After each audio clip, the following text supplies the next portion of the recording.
Shit is getting wild. I mean, wild. It's day number 60, and I swear for my entire life I have been beating my way through a dark jungle, a flooded, vicious, horrible creature and bug, insect filled jungle, beating my way through with a machete, falling into creeks, getting lost, stuck in darkness for days and days and days, circling around the same place over and over again. And in that single moment at that music festival a couple weeks ago on Saturday night, whatever happened in that moment, it was the moment that I'll forever remember that I found the path. I I can't even see the top of the mountain yet. I have no idea where this leads, but for the first time in my entire life, I've found a path, and it just continues to get more well trodden, illuminated, and clear as time goes on. It's like I can see little trickles of light for the first time in my entire life, and it's just insane what started to happen, where everything that I learn starts to connect and just make sense. I'm able to see myself and things clearly for really the first time ever, for more than like a split second or like a short period of time. I would have, really revelatory thoughts or ideas or beliefs, but they would just either fade away or just get overpowered by other opinions or beliefs. But the point is, so I listened to this video. I'll link it below. It was I recommend everyone listens to it. It will also be on the playlist, the publicly available playlist on my YouTube called Wise Words. And it was just a video about Carl Jung, the psychologist, who I know little about, but it was about his explanation of the self, the ego, the shadow self, the conscious, and the unconscious. And in watching this video, I recognized completely, for the first time ever, if only I'd paid attention in Psychology 101 or read anything. Who knows if that's even what they talk about. But anyways, what I realized was that basically all negative emotions that really intense negative emotions, irrational negative emotions that I experience on a day-to-day basis are from suppressing my shadow self. I'm not going to do it justice, what it basically explains the shadow self. Listen to that video, but what I perceived it as is basically the parts of yourself that you're ashamed of, embarrassed of, don't see fitting into society, and so you hide them and you push them down. You don't think they're worthy of love. You don't think that they will be accepted. And what the video explained in Carl Jung's words is that basically the more you suppress it, the more you push it away, the darker and stronger and more intense it becomes, and then it comes out unnaturally, or it comes out naturally against your will in decisions, or in bad decisions you make, or things that don't align with yourself or your ego, things that you almost, I talked about this yesterday. It was Zen or something that I do, eating bad food, sugar or something, how it takes control of you. And I started to realize that all of my negative addictive decisions that I'd made for my entire life were a direct result of the distance I made between myself, my ego, and this shadow self, the part of me that I'm ashamed of, embarrassed of, don't think will be accepted, don't think is worthy of love, don't think is part of society. And the farther and deeper I push that away, the stronger the rebound would be. And it also created this super intense fear inside me, where I knew the truth of it was that I needed to, I knew deep down that I needed to express my entire truth and that made me scared because I didn't want everyone to know all these things about me that I've compartmentalized as shameful or bad or not worthy or whatever. But what I realized today in the sauna while I was meditating is that um, and doing like some breath holds and stuff, what I realized is that step number one isn't necessarily like sharing everything about you with the whole world or anyone at all. The first step is just loving that part of yourself yourself. Just stop pushing it away, stop the shame, the fear, the anxiety, the whatever is surrounding that, and start being like, no, this is here for a reason. It could have false beliefs like my normal self or my ego does. Some things inside of it could not be true, but some things inside of it are true, are expressions of who I truly am. And it needs to be assimilated and made to feel love. That part of yourself that you're pushing away and are ashamed of or fearful of or whatever, it's killing you somehow. Like somehow that part of you needs your love and embrace. And as soon as you start doing that, it's just like everything can break open. You can start looking at those shameful parts of you with, with a clear vision, with an objective adult reality. Because the thing is, a lot of those parts are created when we're, for me, it was like 5 to 9 years old. A lot of those like parts of myself those thoughts that I had were created, and tons of them, when you go through it and like start to dissect it and look at it, were complete misinterpretations and misunderstandings of the world, because you created those preconceived notions of yourself with a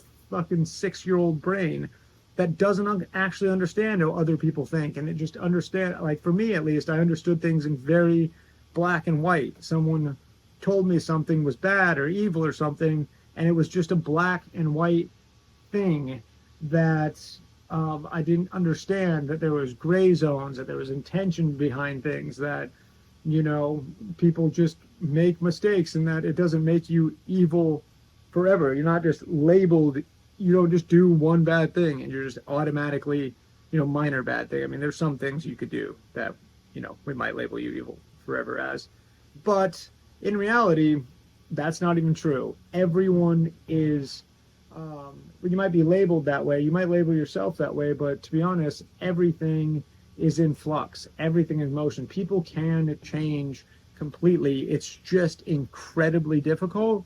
And I think for me, one of the biggest difficulties and barriers was not understanding the different aspects of yourself inside you. I always felt like I was split, almost split personality, because one me would want certain things so badly and be so driven to achieve it, and then something would happen, or just the next day would come and it'd be like a fucking flick switched inside my head, and I almost valued a whole different set of things and a different lifestyle, and it was just chaotic all the time.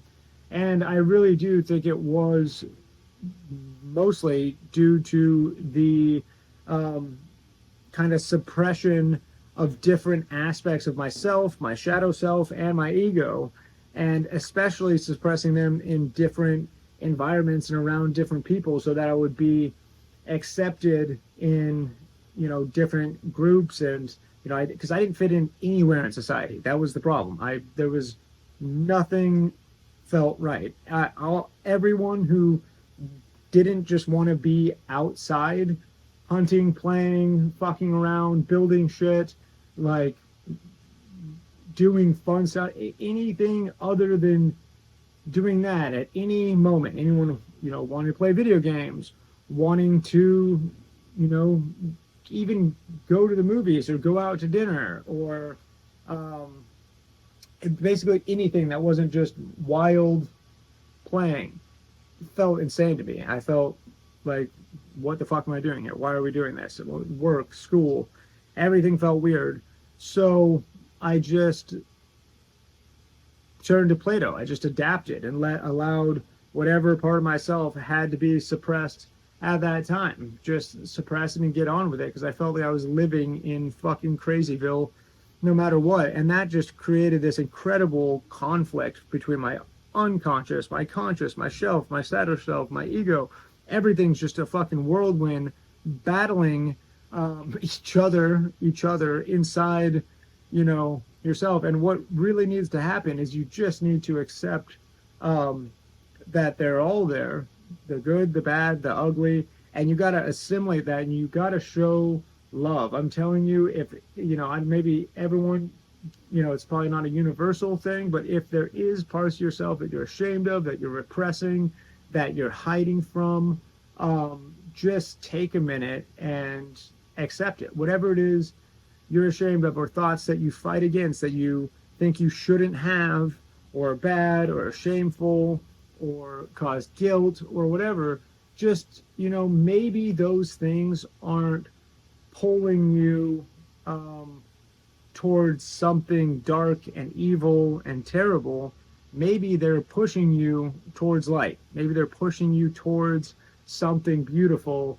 And in any case, they wouldn't be there if they weren't part of you. So, analyze them, accept it as part of you. It's not going anywhere, no matter how much you suppress it, hide it, lie to yourself, say that it isn't true, whether it's whatever, whatever it is. The point is, it's fucking cool. It's cool when you are able to get some knowledge and really utilize it. I could hear knowledge like this before, like this Jung thing, but I couldn't apply it because I just hadn't, the switch hadn't flipped inside my mind where I truly believed that we're somehow all connected as one consciousness of some sort. We're all extensions of something connected, and we're all reflections of each other. We're all connected somehow, and therefore we all love. If you hate anyone, it's hate for yourself, if that makes sense. It's hard to conceptualize because it was a feeling, it was an emotion, it was like a known thing. And as soon as it happened, it was like my heart just exploded open and so much more became clear and made sense. If we're all family, if we're all, somehow this creative extension of one thing, what does that mean when you hate someone else? It means you hate something inside yourself, always, every time, no matter what. If you feel hate, you feel anxiety about someone, if anyone else is causing you any problems or emotions or anything, or inflicting pain on you somehow, it's all happening to yourself. I know that sounds it sounds crazy to me until I felt it and understood it. And I'm going to spend a lifetime now conceptualizing it and learning how to explain it better and how to put people into states where they can experience that as well, whether that's incorporating psychedelic drugs or just deep states of meditation, exercise, writing, self-reflection. I don't think psychedelic drugs are necessary by any stretch of the imagination. I just think they make it way easier. I think it's a shortcut to get somewhere. Probably, like with every shortcut, has its downside rather than going the long way. But we live in modern society. Most of us don't have time to sit in the sunlight, grounded, next to a stream and deeply meditate for an hour before we write about all our trauma and everything for another hour, and then read the works of all psychologists and religion and everything to learn all of this stuff. It would take a lifetime. And I do think that psychedelics kind of skip some of the steps in that process, or allow you to kind of, skip ahead momentarily for a few hours, so that when you do go back, if you're here, and you're trying to get here, it allows you to skip to, somewhere up in this area for those few hours, get all that insight and everything. And then when you come back to here and you start, reading the works of people who are progressed farther along than you are, and then that knowledge falls into place a little better. It pushes the envelope forward a lot faster. I don't think they are, a one size fits all, just solution to fix everything. I do think everything has a good and a bad, and I think there's a lot of risk with psychedelics as well. Ben Greenfield, who's an amazing fitness podcaster, influencer guy, has got what's his podcast called now? Ben Greenfield Life. It was Ben Greenfield Fitness.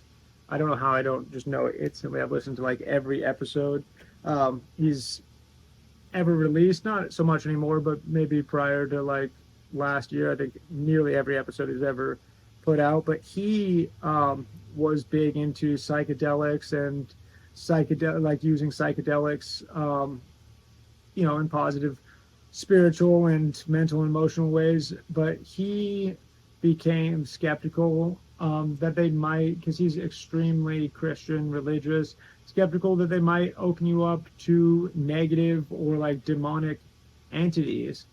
And since reading or listening to that, whatever I did, I listened more likely than read it. But since listening to that, I've been paying attention when I've been using these substances. And I think it's kind of the exact same thing I said about like loving the shadow self, is that yes, absolutely, it does open your mind up, and it can either, pull you towards something dark, and you can take, and it's not like I don't know how everything works, but it's not like a demon actually incepts inside you. I think a demon is a representation of a malignant interpretation of an idea. What I mean by that is, two people can take the same idea and interpret it in completely different ways. One could interpret the idea in a selfish way that allows you to, believe this and make selfish decisions and, perpetuate evil in the world. I'm trying to think of a example of an idea that can go both ways, but I just pay attention. Anytime you have an idea, start thinking about it. Start thinking about, how could this perpetuate selfishness, and harm others? Or how could this same idea, interpreted slightly different way, perpetuate good and harmony and love and the treatment of people as equals? I honestly, that the idea of here's a perfect example. The idea that we're all one conscious being. This is very starkly good and evil way of interpreting it. And I've had close friends and people I know and myself momentarily interpret it both ways while on a large amount of psychedelic drugs. And the fact that we're all one consciousness, one being, one thing. We're all this imaginative, creative force expressing itself in unique ways. Can be interpreted also of I am God, I am this force, because you have all of the power inside you. You have that feeling of like the collective consciousness all in one. And you could choose to believe that you yourself are the Messiah, the chosen one, the only one. And there's many in thousands of examples of people doing this throughout history, becoming powerful and awakened and finding the path to enlightenment, but taking the wrong turn, getting pulled towards the darkness of, believing entirely the self-importance, rather than kind of the exact opposite of that is we are all, connected, and that minimizes your self-importance. It is the opposite. It humbles you and makes you realize that you're one tiny creative force with access to this well of creativity and beauty, but it should create gratitude and thankfulness and marvel because know you're not yourself, that your ego, yourself, what, I don't know, but whatever part of you we experience consciously all the time, that's not responsible for all of it. And so that's kind of the two a perfect example of how you can get incepted with an evil idea or a good idea. And it's your interpretation and application of the idea that gives it its power. It's always, always how you interpret it. It's always like, that's the beauty of life. If it wasn't for the free will to interpret things and decide for ourselves what's good and evil, then all the magic would be gone. If it was black and white and didn't take work and discipline and knowledge and love to make the right interpretation of these different things, if that wasn't there, then all the magic would be lost and it wouldn't be fun. It wouldn't be separate creative forces all coalescing together to we'll see. I don't know what the end goal of whatever the fuck is doing this is, but it certainly seems to tend towards beauty and love and creation, and then simultaneously, almost in perfect opposition, tend towards destruction and selfishness and greed. Like, everything seems to be happening very balanced. So it seems to be almost two creative forces that like are working together and pushing apart at the same time. I don't know shit about shit, is all I know for sure. Every time, the only thing I think that makes a person truly smart or wise, or on the path to being smart, like truly intelligent, smart or wise, is the realization that we don't know, that as an individual, you don't know anything about anything. Anyone that's speaking, if you think I'm speaking with conviction on these things, I just want to know these are opinions, thoughts, ideas, works in progress. I have no actual fucking idea what is going on in this world. This is just me slowly working through it and trying to piece together as much knowledge as I can in this lifetime, because the moment that I admitted to myself that I knew nothing and that anything was possible, that's another one of those moments where pieces just started falling into place. If you get dogmatic, if you start believing things too rigidly, it makes things more comfortable. You discover something in your own life and you make it a rule. Every time X happens, then Y happens, or X means this. Yeah, it feels great. It feels comfortable. It feels like you're in control and you're forming a picture of the world that makes sense. But it can become so quickly limiting.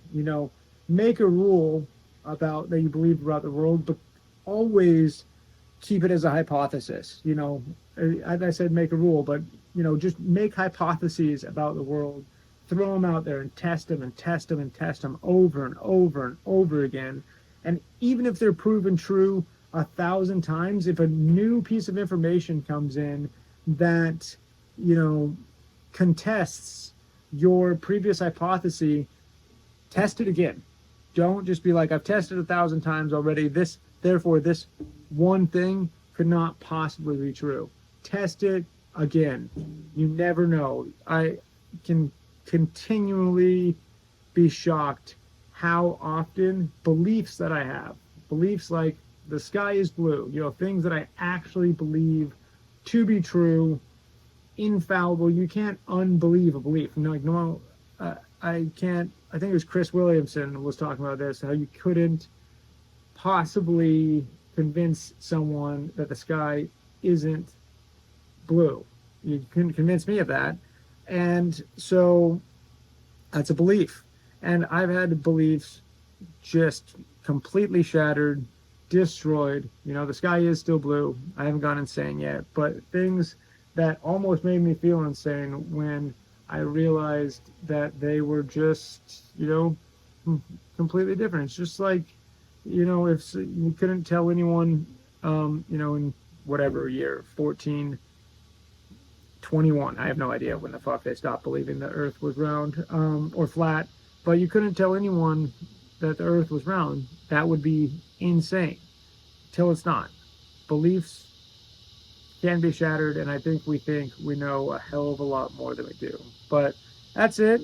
Great start to the day. That cicada is super loud.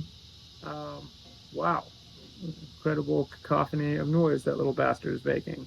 Anyways, that's the start of the day. I'm going to organize, clean my whole house, edit book, try to sell some insurance, and make some delicious food. It's going to be a fucking awesome day. They all are lately. It's amazing. It's amazing. It starts with loving all the aspects of yourself. It's a fucking probably could have expedited myself to this step like 15 years ago if I just gone to some sort of therapy or sought any help whatsoever, as far as like mental, emotional, or spiritual help. Probably could have literally been here and living in this constant state of curiosity, happiness, and excitement for the future like 10 or 12 years ago. So I hope this is the motivation. Just go work through your trauma, get some help, start exploring these ideas, read the works of brilliant psychologists, and have a fucking amazing day.